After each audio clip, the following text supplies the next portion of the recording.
My God, I hate drugs.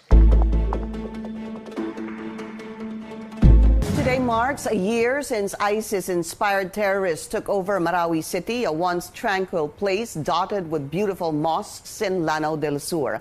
Unknown to residents, that fateful day would be the start of a harrowing ordeal in the hands of Maute fighters.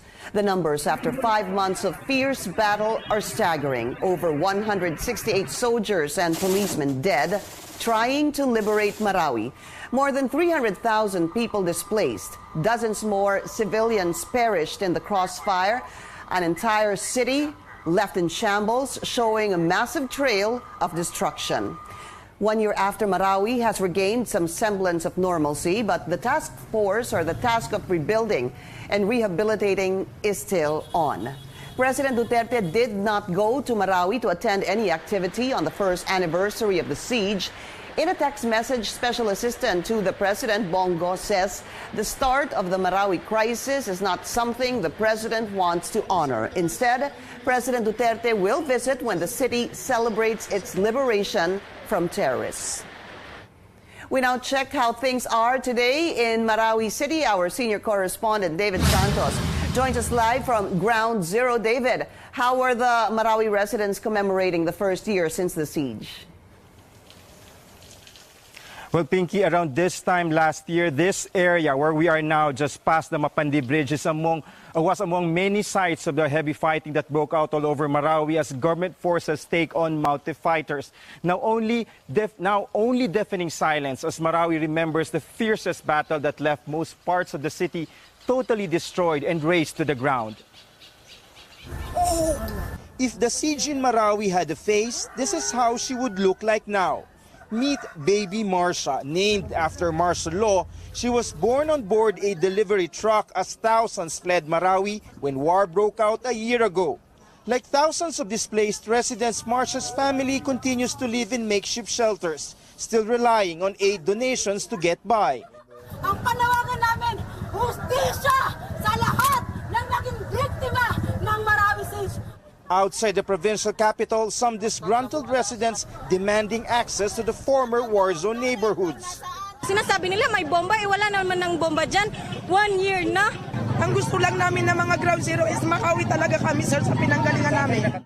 Their plea directed to President Duterte, who in the past had boasted of his Maranao heritage. Sana, sir, kung tinoon man yung kaayos nun, papaulian namin sa ang mga balay. Kaya dili na ni magwanta na mo. Ang among mga anak, mga masakitan, dili namin kagwanta. Nagtinda, naghingi. Sa buong buhay namin, hindi namin nagawa yun. Pero yung nagawa namin ng mga humpis ay imposible sa buhay namin.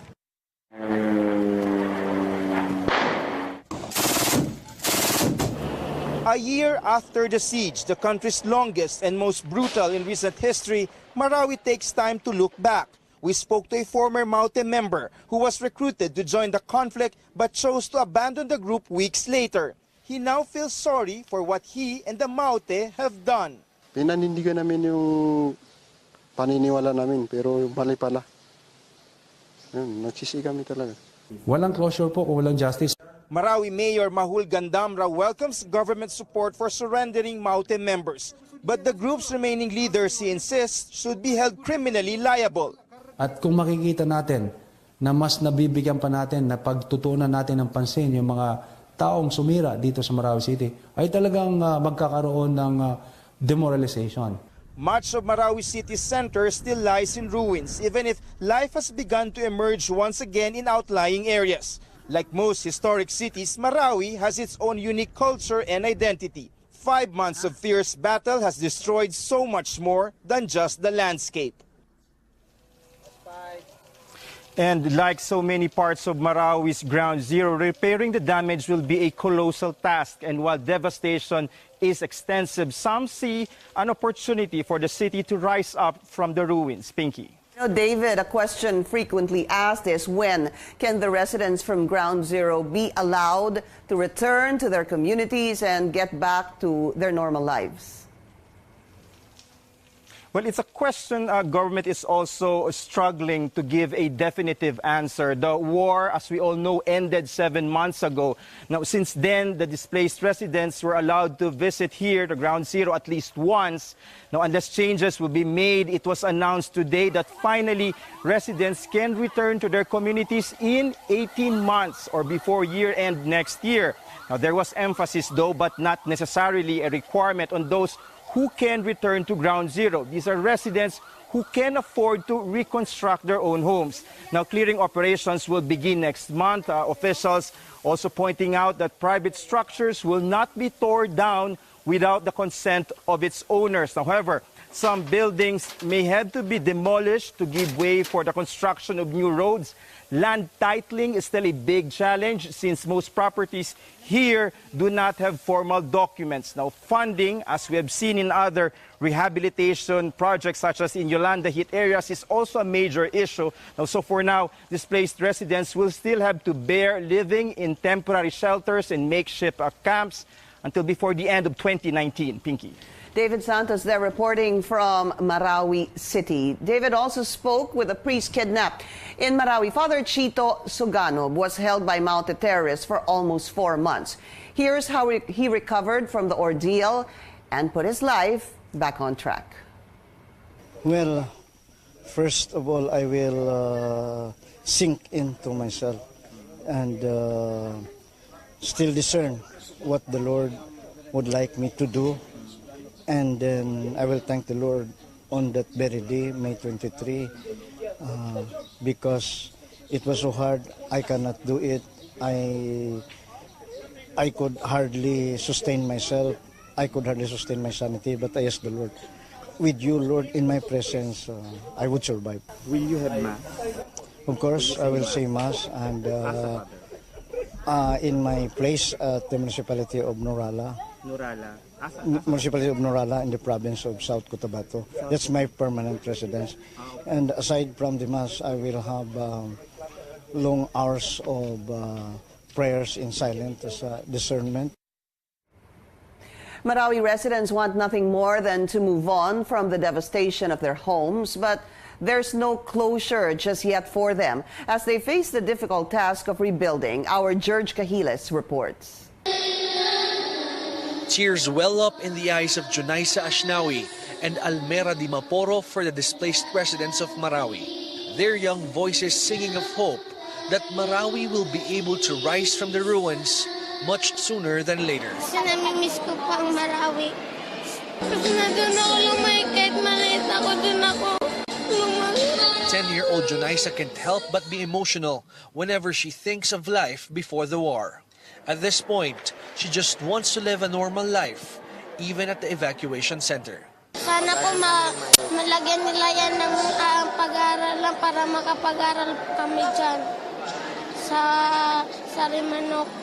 Junaisa and her family may have to wait for at least 18 months before they can return to ground zero to fix their destroyed home. Task Force Bangon Marawi says the original schedule to begin rehabilitation was moved back so that the suggestions of residents may be included in the master plan. There are also land ownership issues that stalled rehabilitation work. As scheduled, the debris clearing will begin mid-June. Talagang minamadali na magsimula ng June kasi nga yung timetable natin na katapusan ng 2021 dapat matapos na. And lahat ng effort, inaayos, of course, hindi sino-shortcut yung proseso para makapili ng developer at masimulan na soonest.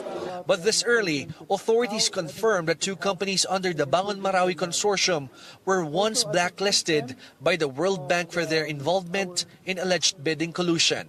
The local government asks the task force to carefully study the situation so that a decision could be made. And technically speaking, there is no problem with that. But morally, the reconstruction or rebuilding of Marawi City should be devoid of any stigma of impropriety, so that we can avoid any, as Assemblyman Zia said, cloud of doubt as to who will undertake the development and reconstruction of Marawi City. Because there are several developers involved, possible potential developers that are to handle the construction with a questionable past And it might lead to something, not only frustration, but it might lead to something worse than frustration or disappointment. And we cannot afford that to happen. Should rehabilitation work begin on time, Task Force Bangon Marawi vows to preserve private properties inside Ground Zero, except those that will be hit by road widening projects and structures that pose dangers. But still, workers should get owners' permission to demolish. We will not demolish private properties without their request. They have to inform us that they want their properties to be included in the debris clearing. In the meantime, Junaisa and Almera's wish for normalcy will take more time before it becomes true. Even as their young minds try to make sense of the devastation brought by terrorism that denied them the best of their growing up years. From Marawi City, George Cahiles, CNN Philippines.